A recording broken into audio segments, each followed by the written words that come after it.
Hola, muy buenos días o tardes, como el show de Truman, no sé cuándo puedo estar delante de ustedes, aunque sea virtualmente, y por eso los saludo ambivalentemente.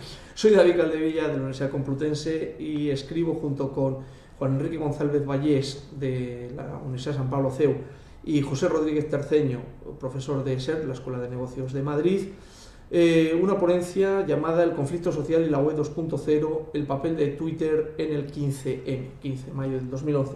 Bien, nuestra ponencia, muy documentada gracias a los datos publicados por Twitter sobre el uso de ciertas almohadillas en aquella época.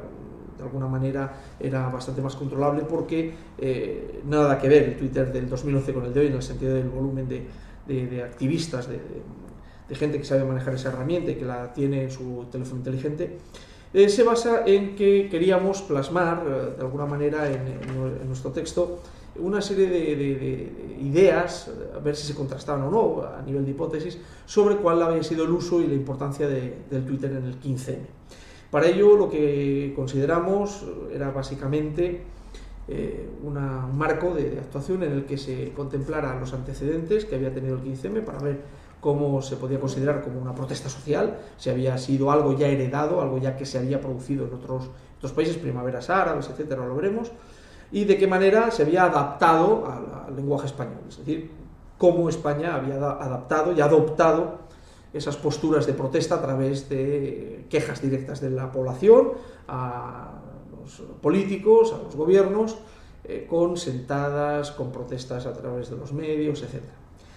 Por eso comenzamos creando pues, ese marco histórico en el que ubicamos algunas tendencias, algunos movimientos, como en Túnez, la rebelión de los jazmines, el 17 de diciembre del 2010, quizá el primer antecedente más o menos claro, en el que Twitter se empezó a emplear para convocar manifestantes a un nivel bajo, obviamente, no era un país en el 2010 tan tecnologizado quizá como España, pero sí es verdad que es donde Twitter empieza ya a ser entendido como una herramienta de protesta, más que herramienta de vehiculación de contenidos de protesta y sobre todo asamblearios, para que la gente se juntara y pudiera de alguna manera hacer más presión con presencia física en algunos lugares. La Revolución Blanca de los Jóvenes en Egipto, que empieza el 25 de enero de 2011, es quizá el antecedente real más potente, el de Túnez sí, pero movió menos gente, obviamente fue anterior, pero el de Egipto ya empezó a mover muchísima gente y de alguna manera el Estado toma cartas en el asunto y el día 28 de enero, empezó el 25 de enero, 28 de enero del 2011, corta internet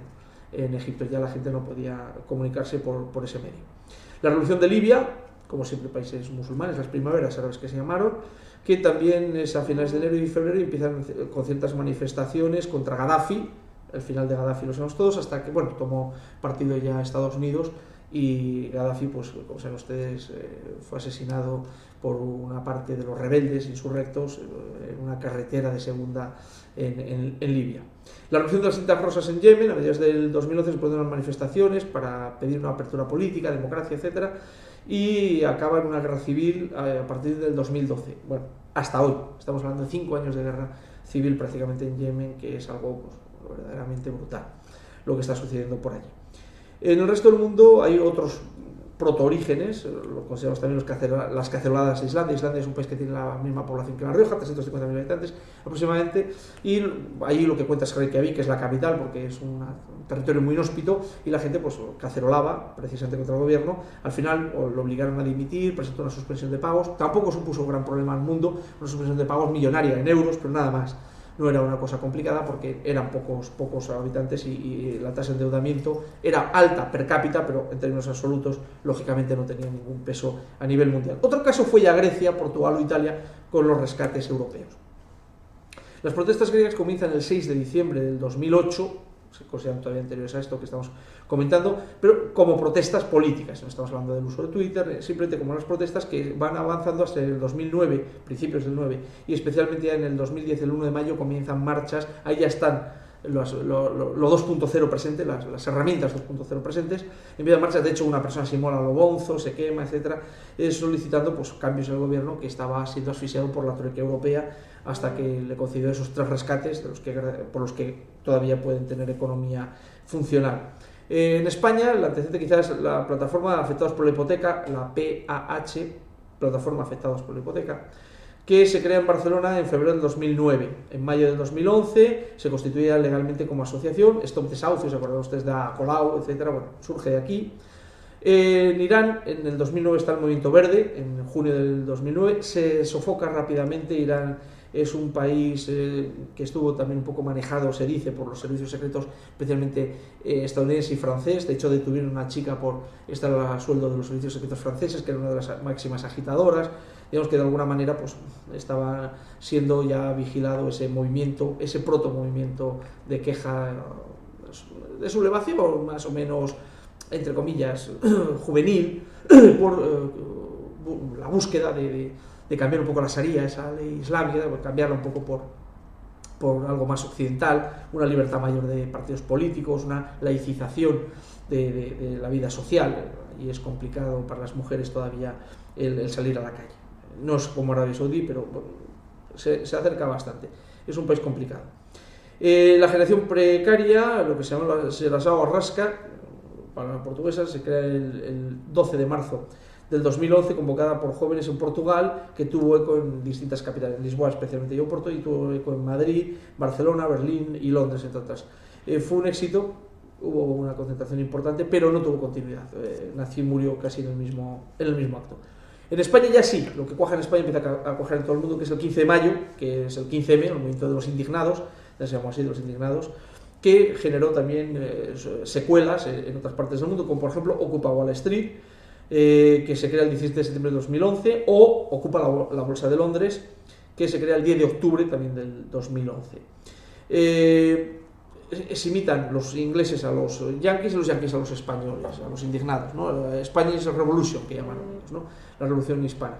En México también, el 15 de octubre, comía uno de los también referentes cercanos, la plataforma española Democracia Real Ya convocó, junto a otros colectivos como Ocupa Wall Street, una macro manifestación a nivel mundial, que ya decía que había resonancia entre unos puntos y otros. Se estaba hablando directamente de un mundo globalizado que se quejaba por las mismas cosas muy parecidas. No es el mayo del 68, pero tenía también ecos, reminiscencias de ese tipo de movimientos. Y por fin, nuestros hermanos mexicanos, en Yo Soy 132 estudiantes que desaparecieron, hubo unas protestas ante un político que pasaba por la universidad y lo hicieron que se comprometiera a buscar solución, a ver qué había pasado con esos chicos, etcétera, el 14 de mayo del 2012. Pasó a Yo Soy 132 Internacional, y de ahí, digamos que de alguna manera Twitter se hizo eco con el movimiento Yo Soy 132, o en YouTube Yo Soy 132 Media, ¿no?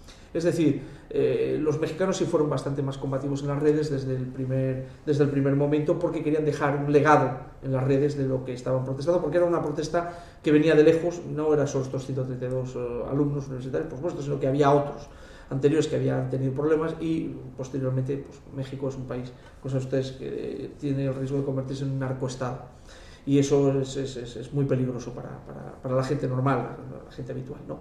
Indignados de España dura 26 días, dura hasta el 12 de junio del 2011, 15 de mayo, 26 de junio, 12 de junio, perdón, 26 días es lo que tarda, y realmente tiene, igual que el mayo del 68 tuvo a Marcús, ¿no?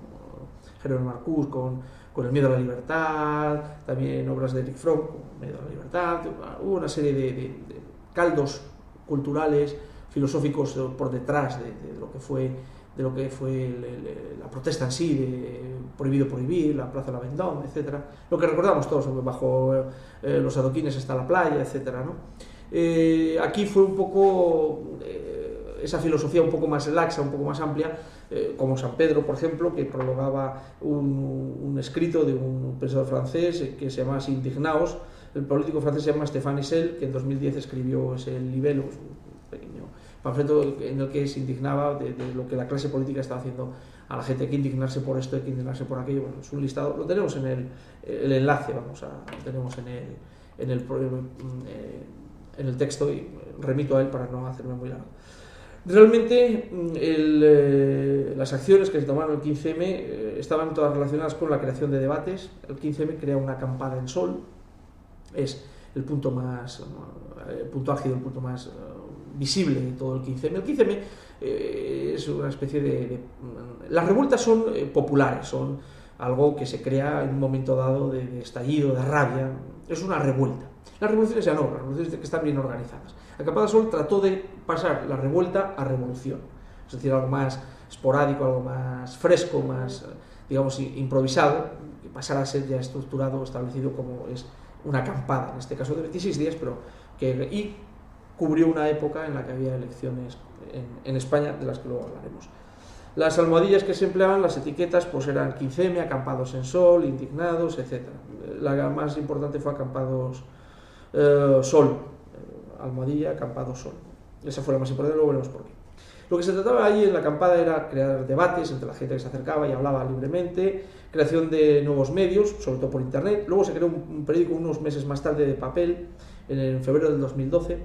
Empleo de personajes públicos influyentes como, bueno, de alguna manera, para vender la imagen siempre hace falta, pues, un caudillo, un cabecilla, alguien que de alguna manera pueda considerarse como referente, ¿no? Eric el Rojo, este hecho, aquí no hubo, se trató de evitar, eso fue el gran éxito de los organizadores del 15M, el no tener un portavoz, una persona responsable. Y ese fue precisamente su gran fracaso. No existe ningún movimiento mundial. Yo tuve alumnos que fueron al 15M, yo de hecho pasé una tarde por allí para ver qué se cocía, me interesaba sociológicamente, y una de las cosas de las que presumían era precisamente el origen, el embrión de su poco eco final. Luego podemos, como partido político, podemos entender que pueda ser algo derivado de ahí, pero realmente no funcionó porque le faltaba la figura, alguien que fuera el representante, el portavoz, que dijera, que hablara. Se pretendió evitar eso y precisamente ahí está el error de estos movimientos. Si no hay ningún referente, alguien se puede imaginar el marxismo sin Marx, el cristianismo sin Cristo o el islam sin Mahoma, es imposible. Alguien tiene que decir lo que hay que hacer o cómo hay que hacerlo, aunque oiga 15.000 personas detrás que le dicen, le sugieren, o se adopta por mayoría democrática, es decir, lo que es el absolutismo del número, la votación, ¿no? No es que tengas razón o no, el número manda, y hay una persona que lo eleva a público, dice, no, hemos dicho, hemos decidido, creemos, consideramos, vamos a hacer. Eso no existió, por tanto, en el pecado lleva la penitencia, es decir, estaba muerto de entrada al faltarle ese elemento.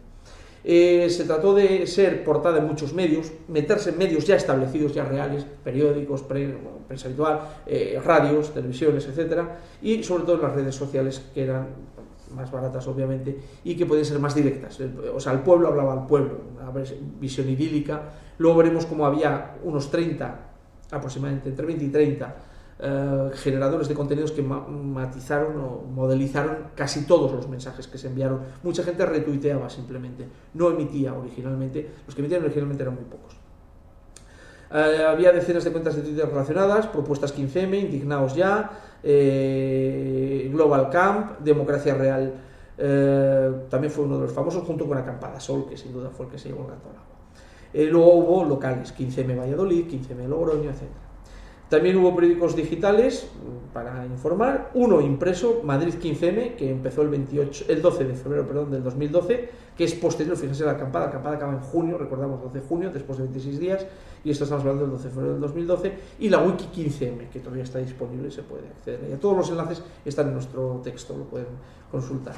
Bien, cogimos, para la metodología para el desarrollo, cogimos los datos de Twitter, obviamente no podíamos hacerlo de otra manera, y aprovechamos también unas gráficas y unos trabajos previos del grupo de investigación BIFI, Bicomputación, Física y Sistemas Complejos de la Universidad de Zaragoza, junto con los datos publicados, como digo, por Twitter, de Data Analysis 15M, ¿no? Que se publicaron, y ahí hemos podido acceder a esas fuentes, era imposible hacerlo de otra manera. Ahí estuvimos viendo Spanish Revolution, también fue otra de las almohadillas famosas, y No Les Votes, también almohadilla No Les Votes, también fue otra de las grandes. La fuente fue Data Analysis 15, que es básicamente la que lo publicó. Ahí se publican también otros canales, datos de otros canales como YouTube, por ejemplo. Se ve que, por ejemplo, los tópicos y perfiles referentes del 15M en Democracia Real ya tenía 439.439, parece un poco de broma, pues que se repiten los números, 439 usuarios. Lo audiovisual tuvo 1.336.436 seguidores y 15MBCNTV, o sea, Barcelona Televisión, tuvo 940.086 seguidores, ¿no?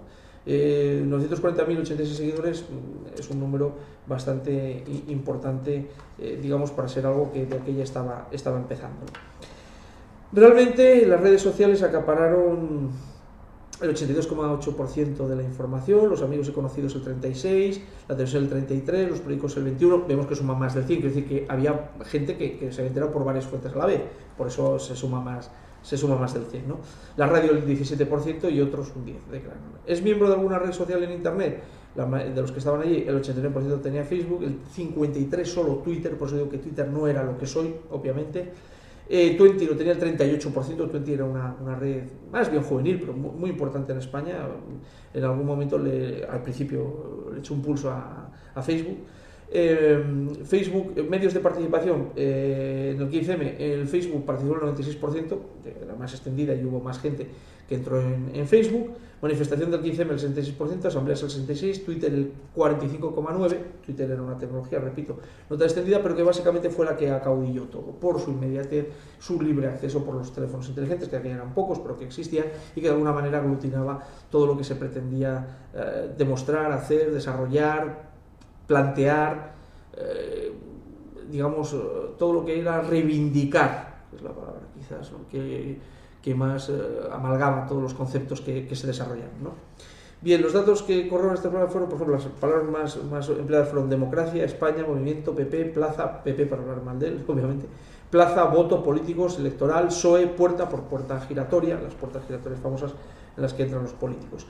Realmente, el estudio de Twitter ya dice que antes del 15 había un pequeño movimiento, alguna cosa mínima, obviamente no con estas almohadillas, pero algunas cercanas por análisis semántico se sacó, pero sobre todo a partir del 13, 14 y especialmente 18 y 19 fueron los días álgidos, fueron los días en los que más movimiento hubo, con diferencia, sobre todo 18 y 19, y luego fue bajando hasta junio. Hay algunos que en junio repuntaron y tuvieron un momento bastante bueno a principios de junio, pero básicamente la mayoría de las almohadillas tuvieron su punto álgido, su punto brillante, su punto de apogeo en torno al 18-19, ahí estuvo todo, porque era la novedad, la gente se quería apuntar y luego ya fue decayendo un poco el interés, ¿no? Incluso los periódicos, El País creó 5 cuentas oficiales, El Mundo creó 3, El ABC otras 3, Público creó 2, La Razón 1 y La Gaceta de los Negocios, que era que ya existía en papel, creó 1. Los seguidores, pues para que os hagáis una idea, El País tenía 518.000 seguidores, a la que más, El Mundo tenía 75.000 y finalmente La Gaceta tenía 2.741 seguidores.